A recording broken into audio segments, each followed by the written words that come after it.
Hello everyone, welcome to my channel. Keep it simple but significant. I am your host Sasi. Let's start today's discussion. Where is the headquarter of Telecom Disputes Settlement and Appellate Tribunal? तो headquarter कहाँ है TDSACT का? तो ये headquarter है आपका new Delhi में और इसको बनाया गया था under the telecom regulatory authority of India act 1997. Okay.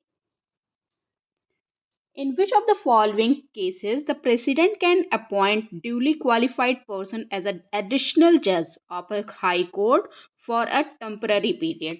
तो प्रेसिडेंट अपॉइंट कर सकता है, कौन सा ऐसा केस है जहाँ किसी क्वालिफाइड पर्सन को एज अ एडिशनल जज ऑफ अ हाई कोर्ट और टेम्पररी पीरियड के लिए ये होगा. तो when there is a temporary increase in the business of high court, बिल्कुल टेम्पररी इंक्रीज आता है हाई कोर्ट के किसी काम में तो कर सकते हैं. Where there are arrears of work in the high court, कोई हाई कोर्ट में कई सेस वर्क बढ़ जाते हैं तब भी कर सकता है. ये भी ठीक है. इसमें करेक्ट ऑप्शन पूछ रहा है, so the answer is C, both 1 and 2. Okay. Which act of parliament abolish the Jammu and Kashmir legislative council? तो कौन सा एक्ट था पार्लियामेंट का जिसने एबोलिश किया Jammu and Kashmir legislative council को? तो ये एक्ट था हमारा कौन सा, J&K रीऑर्गेनाइजेशन एक्ट 2019.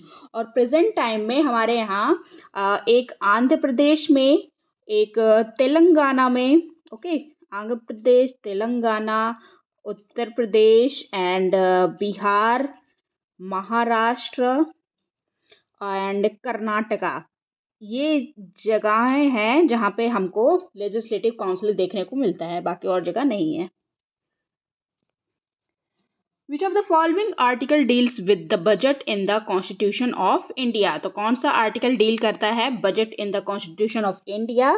तो जो बजट है उसको कॉन्स्टिट्यूशन ऑफ इंडिया में रेफर किया जाता है as a annual financial statement, और ये हमारे कॉन्स्टिट्यूशन के आर्टिकल 112 में दिया गया है. Answer is C. Which of the following article promote the ideas of equal justice and to promote free legal aid to the poor? तो कौन सा आर्टिकल प्रमोट करता है idea of equal justice and provide free legal aid to the poor? तो ये हमारा article है article 39A. Answer is C. Okay. Which part of Indian constitution deals with the panchayat? तो कौन सा पार्ट है इंडियन कॉन्स्टिट्यूशन का जो डील करता है पंचायत से? तो ये है part 9. Answer is a. Okay.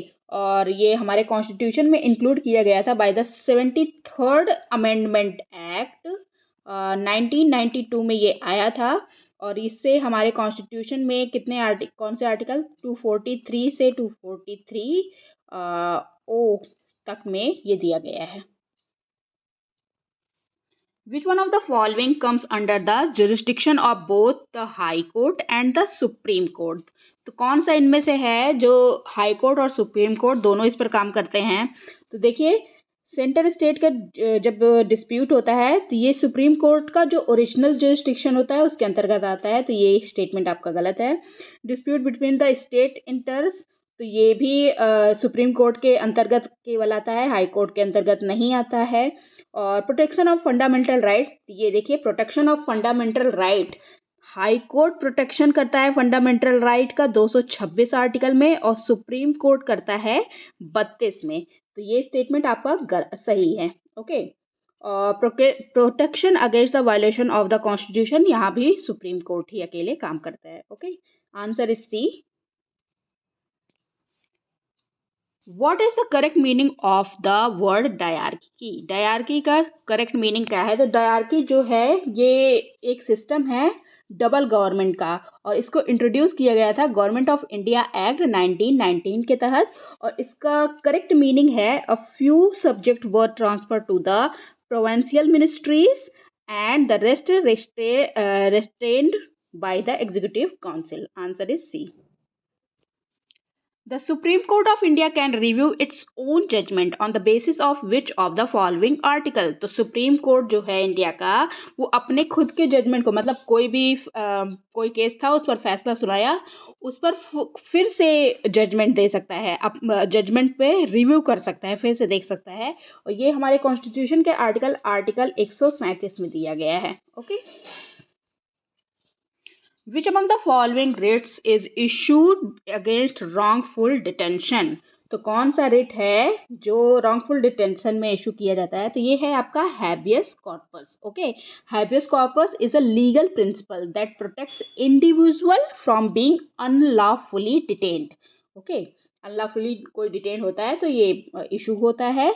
और इसका लैटिन हैबियस कॉर्पस का लैटिन मीनिंग होता है क्या? You have a body, you have the body, आपके पास एक बॉडी है। Okay okay, that's all for today. If you like my video please do like, comment, share and subscribe. Thank you.